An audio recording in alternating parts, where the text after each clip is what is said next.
For today's video, I'll be comparing Aquasoil with capped dirt to try and help you work out what the best substrate option is for your new planted tank. I currently have 5 tanks that use Aquasoil, 6 tanks that use capped dirt, and 2 tanks that use completely inert substrate, so I have a nice mix of everything, so hope to give balanced opinions. Cost is one of the biggest differences between Aquasoil and dirt, so let's start by breaking this one down. Most modern Aquasoil products are pretty much ready to use straight out of the bag, so the price you see is all you have to pay. Dirt setups on the other hand require 2 layers, a soil base layer that also has a capping layer which is usually sand or fine gravel, which will keep the dirt in place, prevent cloudiness and limit excess nutrient release. This means that you have to purchase 2 different products for the dirt capped option, and a lot of people still presume that that will work out cheaper than Aquasoil, but that's not necessarily the case. In general, Aquasoil tends to be the more budget-friendly option for nano tanks, which are 12 US gallons or 45 litres and under, with dirt-capped substrates working out cheaper for larger tanks. For example, in my Wallstad tanks, I usually use Petex Roman gravel as the capping layer, and at the time of recording, I can get an 8 kilogram bag for £12.48. For the nutrient layer, I usually use Westland topsoil as it's one of the cheapest options here in the UK, and it comes in at £8.02 for a 20 litre bag. That brings the total cost of these 2 products to £20.50, which is easily enough for most medium-sized tanks when using a 1/2 inch nutrient layer with a 1 inch capping layer. However, one of the drawbacks of these 2 products is that they don't come in smaller, more convenient bags, making it harder to justify getting them if you're setting up one single nano tank. In contrast, I can get a 4 kilogram bag of fluval stratum for £16.57, which is often more practical for smaller nano tanks. Ultimately, the best choice will depend on the number and size of the tanks you're setting up, but dirt-capped substrates aren't always the cheaper option, and a lot of people are just looking to set up one single nano tank, where Aquasoil does push ahead. So moving on, and we get to setup and preparation, because Aquasoil and capped dirt are at opposite ends of the spectrum for this one. Aquasoil is very beginner friendly, and while some brands do require a quick rinse to stop clouding in the water, for the most part you can usually add it to your tank out of the bag and you are good to go. However, many Aquasoil products do leach ammonia into your tank's water column after initially being added to the tank, with the amount of ammonia being released varying by brand. High-end Aquasoils like the ADA range are pre-soaked in nutrients for enhanced plant growth in high-tech setups where high-powered lighting and CO2 injection are used. This does allow plants to grow faster with this specific setup, but it also results in a higher initial ammonia release compared to other options. For example, fluval stratum doesn't seem to be pre-soaked in any nutrient substance, but it can still release a small amount of ammonia due to it being made of organic substances. This isn't usually a major issue, as a proper cycling method with some water changes if needed can easily help manage both options. Capped dirt, on the other hand, tends to require a lot more planning and precision when setting up the tank. Typically, I use a 1/2 inch of dirt and then I'll flatten it out and add the capping layer on top of it, which is usually 1 inch deep, using sand or fine gravel. Like Aquasoil, different soils release varying amounts of ammonia depending on what they are intended to be used for. In the United States,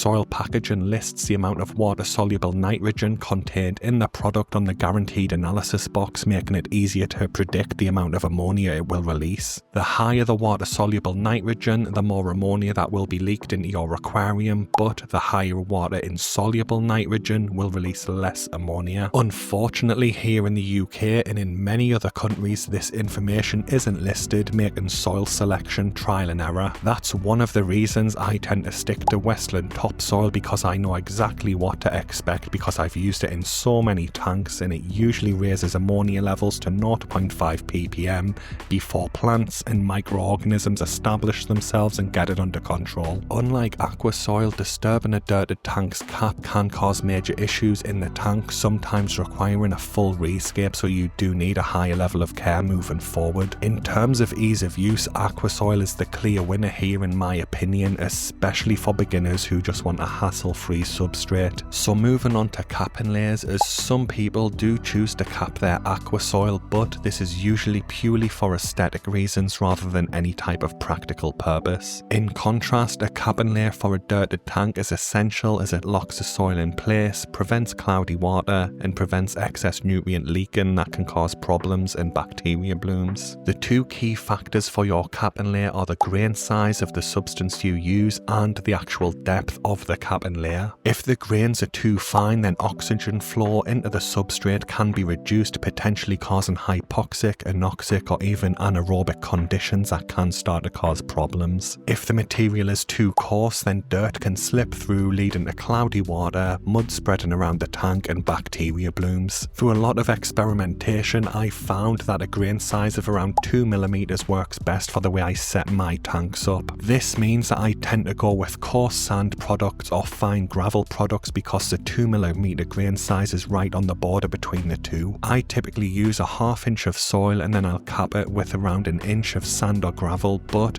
the soil's water-soluble nitrogen content can affect these ratios and it does need to be taken into account. So Aquasoil wins this one again, as the capping layer is completely optional where it's essential with capped dirt substrates. Moving on, and we get to aquascaping options, and capped dirt setups make it tough to use even basic techniques like ramping your substrate for added depth in the back because the layered design of the substrate can easily be disturbed. It's also difficult to sink hardscape into capped dirt substrate as it risks exposing the soil and clouding your water amongst other problems. By contrast, Aquasoil is made with aquascaping in mind. This means it lets you easily use all substrate aquascaping techniques while also serving as a great anchor for any hardscape that needs to be sunk into the substrate. The small spherical pellets also allow substrate ramping to create the illusion of depth in the back of your tank without blocking water flow, as water can easily pass through the little gaps, preventing the risk of hypoxic, anoxic, or anaerobic conditions forming. So again, for this one, in my opinion, Aquasoil is the clear winner for aquascaping simply because it's not only easier to work with, but it also lets you do a lot more things. So moving on, and we get to one of the most important factors, which is plant growth, and in low-tech tanks, both Aquasoil and capped dirt have performed very similar to each other in my personal aquariums. I've been able to successfully grow all easy category plants that I've tried, a lot of medium category plants that I've tried, and a handful of advanced category plants that I've tried, but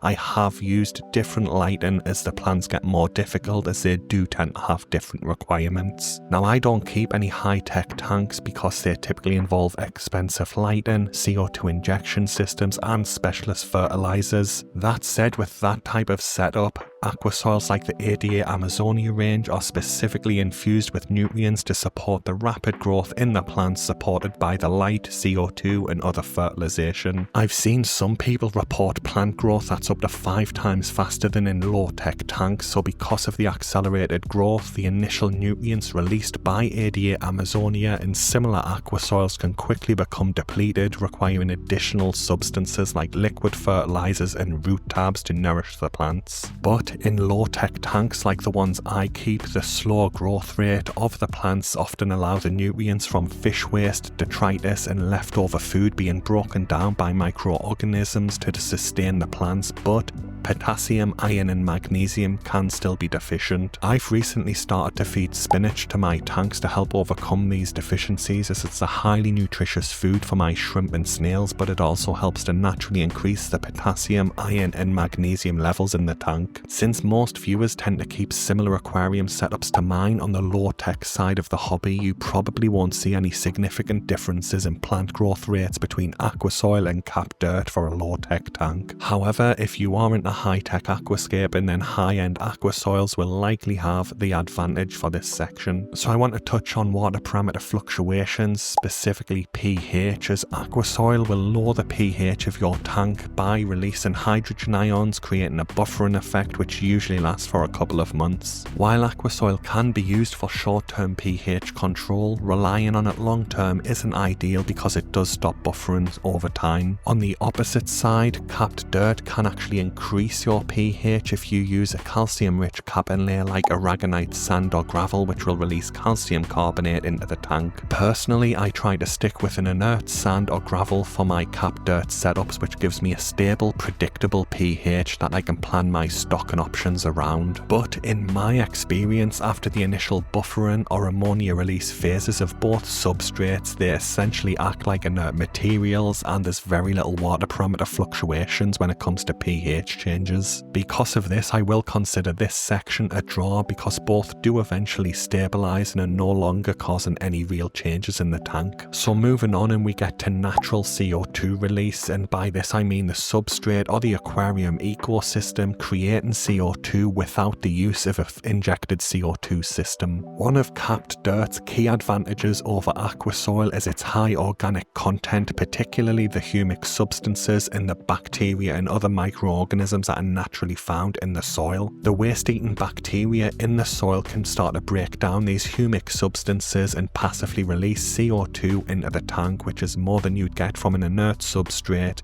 but it is still a lot less than a full CO2 injection system. Aquasoil can release some CO2 because there is organic matter in it, but the creation process of Aquasoil often reduces the bacteria colonies in it because of the baking process, so you may need to reintroduce them with a product like Fritzime 360. It's important to note that over time, any aquarium will end up collecting detritus, fish waste and leftover food, which the bacteria will end up breaking down anyway and release additional CO2 and nutrients into the tank. Frequent gravel vacuuming often removes these free sources of CO2 and various other essential nutrients, leading some hobbyists to rely on liquid fertilizers to replenish the nutrients in the tank that they've just removed during maintenance. I honestly don't remember the last time I gravel vacuumed one of my tanks, and in my experience, the waste-eating bacteria break down the organic matter surprisingly quickly, and then the plants use those nutrients before they can become a problem. Until recently, I checked the ammonia, nitrite and nitrate levels of all of my tanks once per week, and I never noticed any spikes in the toxic nitrogen compounds in my tanks due to using this strategy either. So for this one, I am going to say capped dirt can sneak out ahead of Aquasoil for the initial tank setup, but after a couple of months, the amount of detritus, fish waste and leftover food will build up,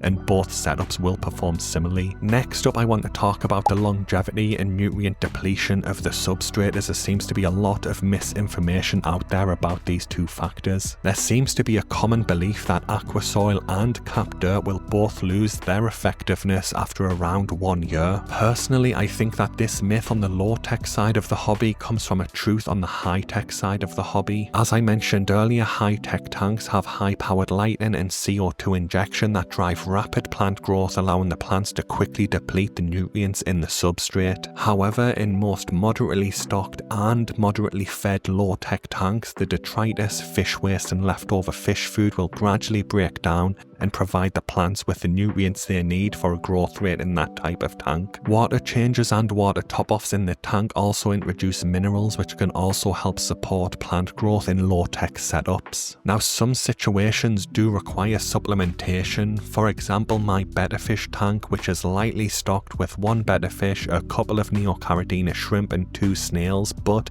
it consistently shows a 0 ppm nitrate reading. Now, this is perfectly fine for fish, but it's not ideal for fast plant growth because nitrogen is an essential nutrient that's required for healthy plants, so I do try to add liquid fertilizers to this specific tank. Now, I could try and increase the stocking in the tank and increase the amount of food that I add, but overfeeding a betta can cause health problems and she's already well fed. That said, I don't currently use liquid fertilizers in any of my other tanks because their current stocking and feeding levels is high enough to support the plant growth that I want in that tank. Just remember, I do use spinach on a regular basis as a food source for the shrimp and snails in all of my tanks to top up the potassium, iron and magnesium that are commonly deficient in tanks without liquid fertilizer or root tab usage. So while nutrient depletion can technically happen with both substrate types, it does seem that plants in low-tech tanks will eventually switch to pulling their nutrients directly from the water column rather than their root system regardless of the substrate,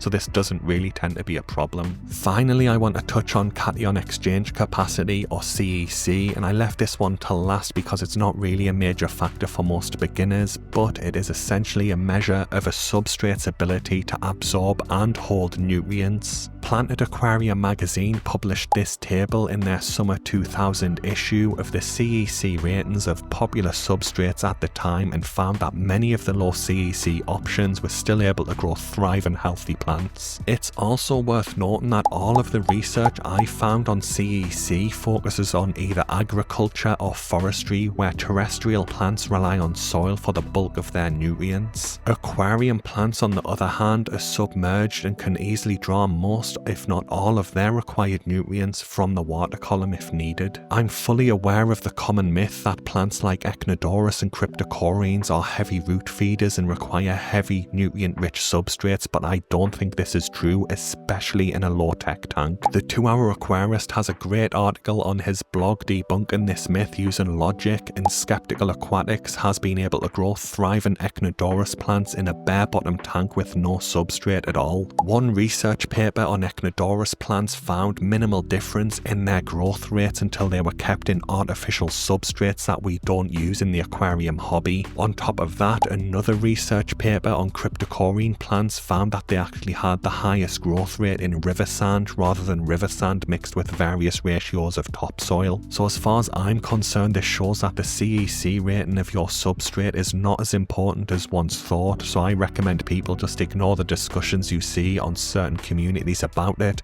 A lot of the time they are specifically talking about high-tech tanks where it might be more prevalent, but like I said, most people who watch my videos keep low-tech tanks. So due to this, I'm classing this section as a draw because on paper, both Aquasoil and dirt-capped substrates will have substances in them that can increase the CEC rating of the substrate, but personally I don't even check it anymore.